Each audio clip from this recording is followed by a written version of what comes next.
For today's ganap na, isamahan nyo kaming maglakwatsa. Maghanap tayo ng barbecue kung saan tayo mapadpad.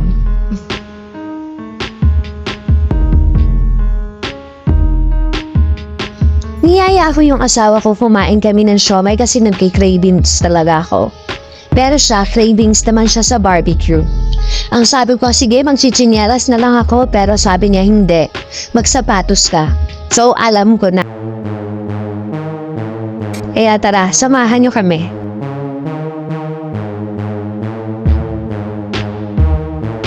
At dito nga ay napadpad na kami ng Antipolo. O diba, kakain lang kami ng siomai at barbecue. Talagang kung saan na naman ako dinala ng aking asawa. Pero ako naman ay tuwang-tuwa. Dahil yung mga ganitong lakad kahit hindi mo planuhin ay talagang natutuloy. Kakain lang kami ng siomai pero nauwi kami sa pagra-rides. Siyempre, in-enjoy namin ang panahon. Maganda ang sikat ng araw. Hindi gaanong mainit. At dito nga kami napadpad sa Cloud9 kasi sa dami namin pinuntahan, hindi pa namin ito napupuntahan at napapasok. Kaya itrinay namin dito. Kaya tara, samahan nyo kami. Andito na nga kami sa parking lot ng Cloud9. Dito nga pala ay free parking. Wala kang babayaran.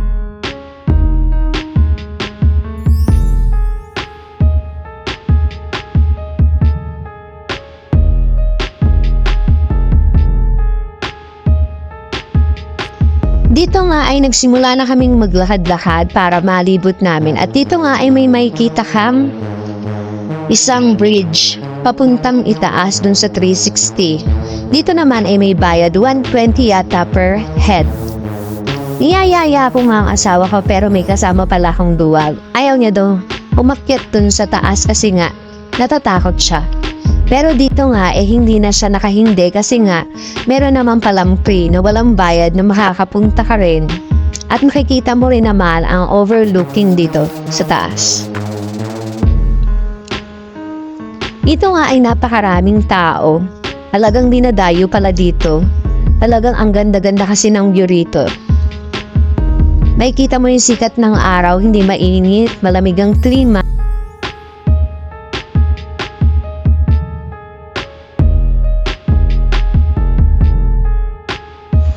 Dito nga ini-enjoy ko na ang view dito sa taas. Kasi nga naman talagang napakaganda rito.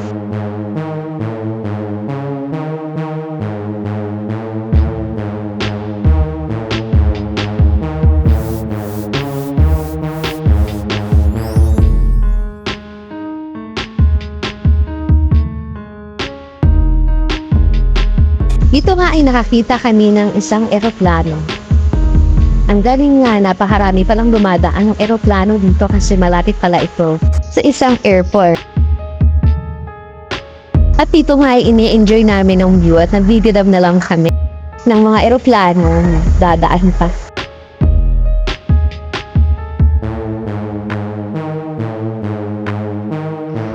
Ang sarap lang mag-emote dito lalo na kung ikaw ay problemado. Mawawala lahat ng problema mo pagka dito ka tumambay. Dito nga ay ninanamnam na namin ang ganda talaga ng paligid. Siyempre hindi tayo papayag na wala tayong remembrance sa mga ganitong mga magagandang lugar. Kaya nga dito ay kumuha kami ng mga ilang mga litrato para meron kami maiuwing remembrance. Kami naman ngayon ay bababa para makita pa namin ang magandang ibang mga tanawin dito sa lugar na ito. Nakita nga namin itong kotse at hindi namin pinalagpas ay talaga nang papicture ako. At itong ng flooring nito, mapapansin nyo napakaganda ng arrangement dahil ito pala ay isang Philippine map. At meron silang mini museum dito at yun nga yun. Dito naman ay nag-gardening muna kami, naglahad-lahad kami rito at nakakita ko ng kakaibang punong merong ganyang ayos.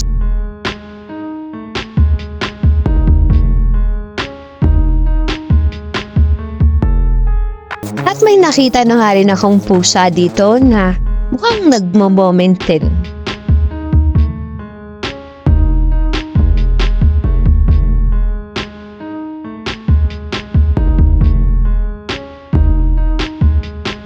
nga ditong mini garden na pwede mong lakad-lakaran para ma-relax ka.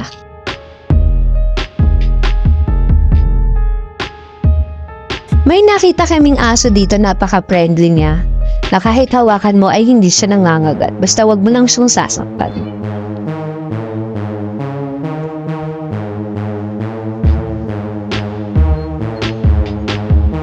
Ito nga ay aking tinawag at agad naman siyang lumapit. Ang bait talaga niya, hindi siya nangangagat. Kahit hawakan mo, huwag mo lang talagang sasaktan. Ang mga hayop ay hindi ka rin naman nila sasaktan.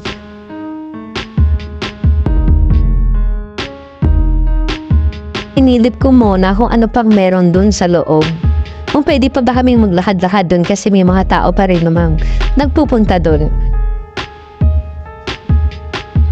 Nang aking masilip kung ano ang meron dun ay agad ko nang niyaya ang aking asawa na bumalik doon sa itaas kasi nga 5 o'clock na. Ang ganda talaga ng araw pag ito'y nakikita mo ng palubog na. Mapapa-thank you Lord ka na lang sa nakikita mo kasi meron ka pang pagkakataon na makita ang mga ganito.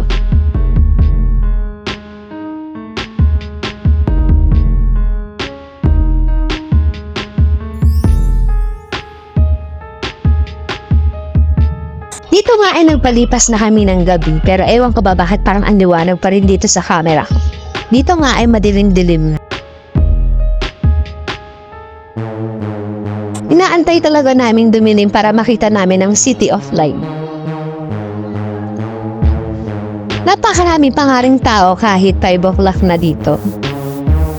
Hindi ka naman talaga magtataka kung bakit dinadaya to ng tao dahil sobrang ganda nga ng tanawin dito. At talagang marirelax ka. Dito sa mga puntong ito ay 6 o'clock na. Nagpasya na nga kaming umuwi para naman ay kumain kasi nga wala nga kaming makainan dito na gusto namin kainin.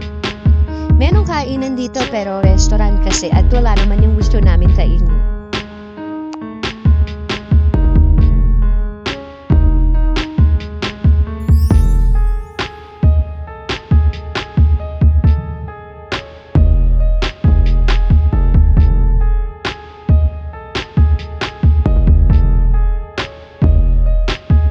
Kaya kami ay nagpasya na lang na humanap na lang ng ibang kakainan kasi nga wala nga dito yung mga gusto namin kainin.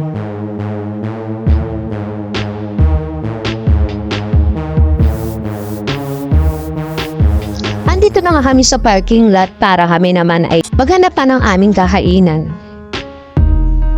Kasi nga dun sa kainan dun ay wala yung gusto naming kainin.